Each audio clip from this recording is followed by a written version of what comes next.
As our president is primed to do what no other president has ever come close to doing in the history of this country with North Korea, there are many in the mainstream media, cable news networks, and left-wing liberals who are rooting for him to fail. When it comes to Donald Trump, hate is their daily fare. They hate him so much, they want him to fail. Peace be damned. The success doesn't matter, nor does whether they benefit from it. If he doesn't get credit for being one of the smartest, most clever, and successful negotiator presidents of all time, then we will know for sure what it's about and who they are. They're not just haters, and this is about more than just politics. They're rooting for America's failure, and that is un-American. Take a look at how they reacted a few weeks ago when the president sent a letter to North Korean dictator canceling the proposed June 12 summit in Singapore. We're trapped in a one-man national security policy from hell. He blindsides his allies. He doesn't consult with Congress. As far as we know, he didn't consult with his own National Security Council. He dictates this bizarre, actually embarrassing letter. It has always been a little hard to believe that Donald Trump was going to become the first U.S. president ever to meet a dictator of North Korea. The effort to bring that meeting about has been chaotic and disorganized and sometimes nonsensical from the start.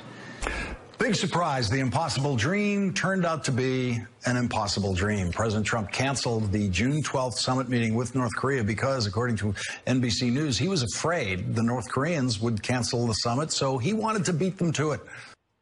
Beat them to it? Really? We finally have a president who has the chutzpah to tell this dictator to buzz off. No pun on his haircut. We get 3 American hostages back. The president hasn't lifted any sanctions and is prepared to impose new debilitating economic sanctions pending the outcome of the summit. Compare this to our last failure of a president who sent love letters to the Ayatollah begging Iran to come back and then paid him off with tons of cash and euros on pallets and unmarked planes. And how does dictator Kim Jong-un react to the strength the president showed by pulling out of the summit? He crawls back in front of the world and asks for the summit to be back on. Our president is on schedule to forge a relationship with North Korea in Singapore that will cause Pyongyang to dismantle its nuclear weapons. The ones that they've been building up ever since the Bill Clinton days, when he wanted to give Kim Jong-il wads of cash, and as he beat his chest parading around ICBMs when Obama was president, we did nothing. Well, nothing that mattered anyway. The Dems have been crying about nukes forever. And as this president openly negotiates for the safety and security of this nation and enhances our military strength, destroys ISIS, they still complain. They literally don't want to see him fix this. Take a look at this from The Economist. The headline, this is the cover, America's foreign policy. The wrecking ball the president is swinging on is the planet Earth. And Senator Chuck Schumer tweets this: with ICBMs and nuclear warheads in the hands of North Korea, the situation is far too dangerous for seat-of-the-pants negotiating. You know, Chuck, not for nothing, but it was your party that screwed this up to begin with. You have no idea how much advance work has been done.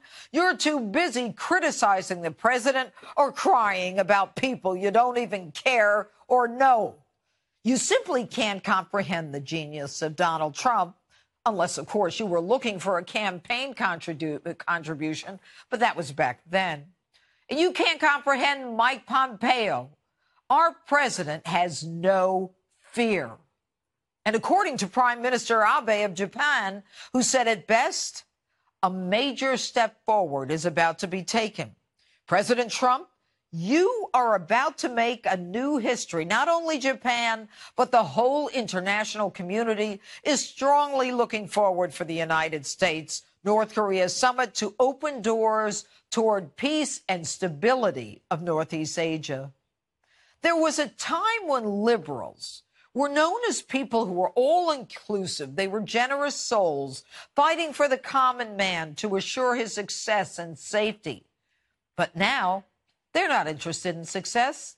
No, they're just angry. In fact, they're furious.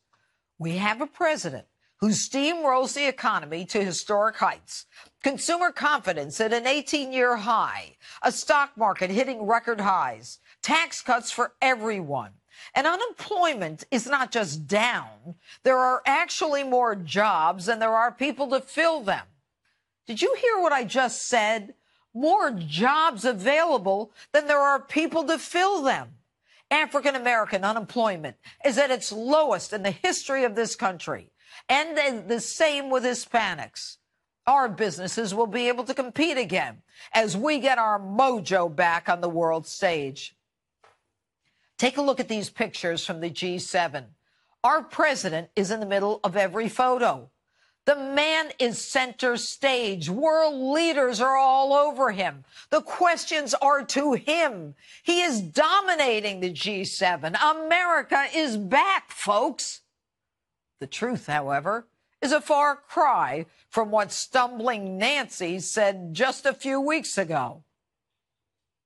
But this takes preparation. This takes knowledge. This takes judgment. And clearly, it takes preparation, which the president didn't make. It's clear he didn't know what he was getting into. Sweetheart, as the president said himself, he's been preparing for this his whole life. And not prepared? You can't begin to comprehend the success and the benefits we will reap from the meeting that we've been waiting a lifetime for. There was a time when America celebrated successes together, when we came out with our kids on the streets and parades, waving our flags and teaching our children the importance of patriotism. Donald Trump is bringing America back in front of our eyes, and it's time for the un-American haters to get on board. This is my question. You've got the Dow and stock markets near record highs, unemployment near record lows, huge innovation in places like Denver where you live. 52% of Americans approve how the president's handling the economy. What are the other 48% complaining about? Well, so a lot of the issues where Donald Trump interacts with foreign countries in any way, so trade, immigration, foreign policy generally, they're a little more negative about. But I also think some of it is just no matter what President Trump does, some people are just bound and determined in their own minds, I'm just not going to like this guy. And we saw it with other presidents as well, but more with Trump than with others. And it remains to be seen, are they going to vote based on whether they like him or whether they like 3.8% unemployment? It's fascinating that you bring that up. Our friends over at Axios pulled up these data points that were pretty profound. That is, if you were to forecast the 2018 midterms historically by presidential approval, the GOP would lose 68 seats. View of the economy, based it off the polls we just showed you, the GOP would gain 55 seats. There has to be something in the middle there. Yeah, I agree with you. Absolutely. I think it sounds trite, but it's going to come down to who's more motivated. It has felt like Democrats were more motivated to get out to the polls in this cycle than Republicans. But the problem for Democrats is they're not really giving people a reason to vote for them other than just saying, I'm not this guy or I don't support this guy. And that's not usually enough. A lot of the complaints you hear about President Trump are almost more about style than they are about substance.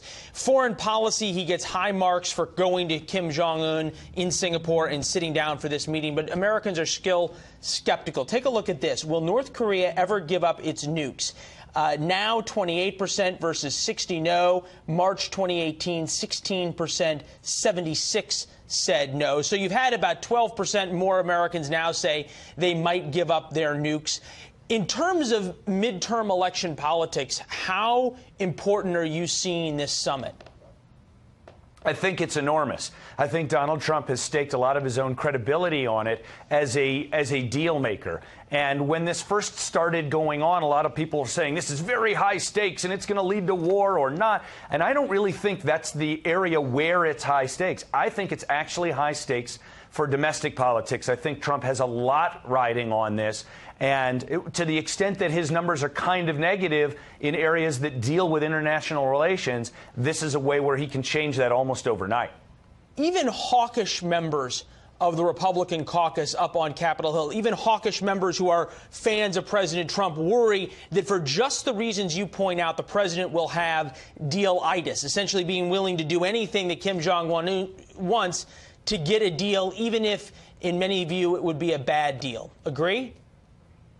I don't agree. I think that Barack Obama was that guy, and I think that Donald Trump actually said explicitly, maybe it was yesterday, I'm willing to walk away. I did it once before. I'm willing to walk away again. And I think it's more important for Donald Trump's own psyche as well as the politics. But hold on, Ross. I think it's better to get a good deal than no deal. Okay, well, just to push back on this, the president said he was willing to walk away from a deal with ZTE, among others, with the Chinese, and so many now, even Republicans are saying he rolled over on that one. And I think he did. I agree with that criticism. Why do you trust him now that he's willing to hold out for a good deal with North Korea when you're saying he rolled over with China? Yeah, that's a fair question. I think the difference is that the North Korea thing is so much more out in public than ZTE. You know, those of us who pay a lot of attention to politics and that thing kind of notice that. The public, not so much. This thing, it's everything that not just America's talking about, the world's talking about it, and I think Trump will think about it differently. I also think he did the ZTE thing in order to get a little bit more pressure help from China behind the scenes on the North Korea thing. So that's my take there. Well, we've seen the Chinese use North Korea as leverage in these trade deals. Ross, thanks for being with us. We could talk to you a lot longer. We know you're headed to Singapore. So if this summit keeps stretching out like the president has said it might, you're going to be our man on the ground in Singapore, all right? You got it, Leland. Thanks for having me back. We're counting on you. Safe travel.